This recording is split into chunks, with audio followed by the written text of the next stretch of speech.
అసలు పరిపాలన అంటే ఇట్లా కేసీఆర్ లెక్కుంటుందా? పాలన అంటే ఇట్లుంటుందా? సాగునీరు ఇట్లా ఇవ్వగలుగుతామా? ప్రతి ఇంటికి నీరు ఇవ్వగలుగుతామా?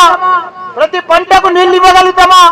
24 గంటలు నాణ్యమైన కరెంట్ ఇవ్వగలుగుతామా అనేది ప్రూవ్ చేసి చూపించిన ఘనత మన కేసీఆర్.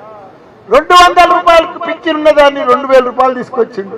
ఎవరితో సాధ్యం కాదని అసాధ్యమైన పని సుసాధ్యం చేసిన ఘనత మన కేసీఆర్ గారు. 46,000 చెరువులు ఉంటే తెలంగాణలో నిండు కుండ లెక్క ఎండాకాలం మే నెలల ఇంత ఎండలు కొట్టినా కానీ ఆ చెర్లలో నీళ్ళు అట్నే ఉంటుండే.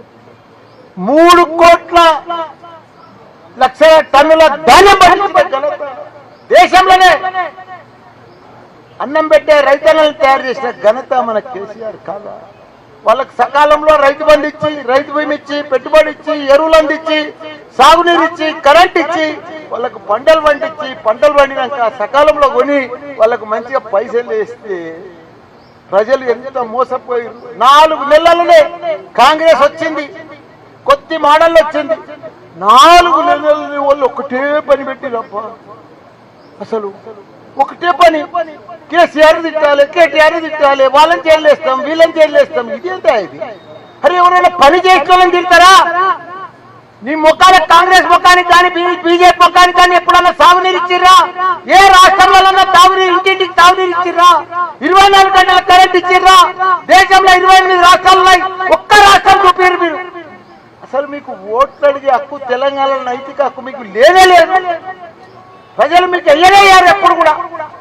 కేసీఆర్ అంత పెద్ద ఆలోచన చేసి దేశంలోనే ఒక ఆదర్శ రాష్ట్రంగా తీసుకొచ్చి ఇవన్నీ చేస్తే వాళ్ళని తండ్రి కొడుకులను టెలిఫోన్ స్కామ్ అని, ఆ స్కామ్ అని, అది కాళేశ్వరం స్కామ్ అని, చిన్న ప్రపంచంలోనే ఎప్పుడైనా ప్రాజెక్టు కట్టిండు కాళేశ్వరం ప్రాజెక్ట్. అది చేయాలనుకుంటే చేయలే, నీళ్ళు ఇవ్వాలనుకుంటే ఇవ్వలేకపోయినాళ్ళు. ఏదో వంక పెట్టి 3 పిల్లలు ఏదో దసుకుతే దానికి వంక పెట్టుకోవడాన్ని ఆపి రైతులనంతా 1,00,000 ఎకరాలకు పొలాలు ఎండబెట్టి తాగునీరు వస్తలేదు, పంటలు వంటలేవు. 4 నెలలైనా ఇంత ఆగమాగమా, ఇంత ఇదా? అసలు కాంగ్రెస్ కు అడ్మినిస్ట్రేషన్ వస్తుంది, అసలు పరిపాలన వస్తలేదు వాళ్ళకు. ఎందుకో నాకు అర్థమైతే లేదు. ఇప్పుడు డైరెక్ట్ ప్రతి ఇంటికి నల్ల నీళ్లు, రిజర్వాయర్లు ఎక్కడ లేని విధంగా కట్టిపెట్టాం మన కేసీఆర్ గారు. సిరిప్ సెక్షన్ అంతా శాంక్షన్ సిస్టమ్ అంతా తయారై ఉన్నది.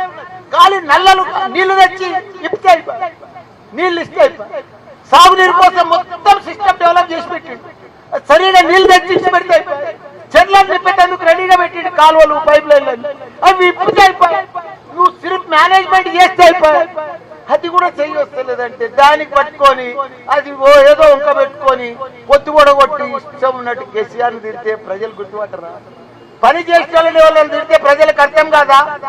సడన్ గా కేసీఆర్ గారు బస్సు యాత్ర పోతే TV9 లో మాట్లాడితే అందరికి అర్థమయ్యేటట్టు చెప్తే ప్రజలంతా కళ్ళు తెరిచి పోయమ్మో, ఇంత పెద్ద గొప్ప మహాత్ముని, ఇంత పెద్ద తెలంగాణ దేవుణ్ణి వీళ్ళు నడమంత్రం సీరియల్ వచ్చి వాళ్ళని తిడుతున్నారు. ఆ పెద్ద మనిషిని హైదరాబాద్ అంతా కూడా అమెజాన్, గూగుల్, ఫేస్బుక్, యాపిల్ కంపెనీలతో నింపి పడేస్తే ప్రపంచ 9 లక్షల మందికి ఉద్యోగాలు ఇప్పిస్తే ఆ కేటీఆర్ పట్టుకొని తిడితే, కేసీఆర్ పట్టుకొని పెట్టి వాళ్ళ బిడ్డను కూడా జైలు వేసి ఇవన్నీ చేస్తే ప్రజలు ఊపుకుంటారా చెప్పు? ఇప్పుడు MP ఎలక్షన్స్ వచ్చినాయి, గెలవాలి, ఛాలెంజ్ చేస్తారు, గెలవాలి బాబు. మా బిడ్డ నివేదిత గ్యారంటీ గెలుస్తున్నది. మా తమ్ముడు రాజీ లక్ష్మారెడ్డి గ్యారంటీ. ప్రజలంతా మా దగ్గర ఉన్నారు, మేము పని చేసినాం. నేను కూడా ఎమ్మెల్యే ఉన్నా, మంత్రి ఉన్నా. ఇక కూర్చున్న వాళ్ళంతా 2 సార్లు 3 సార్లు ఎమ్మెల్యేలు ఉన్నాం. మేము ప్రజలకు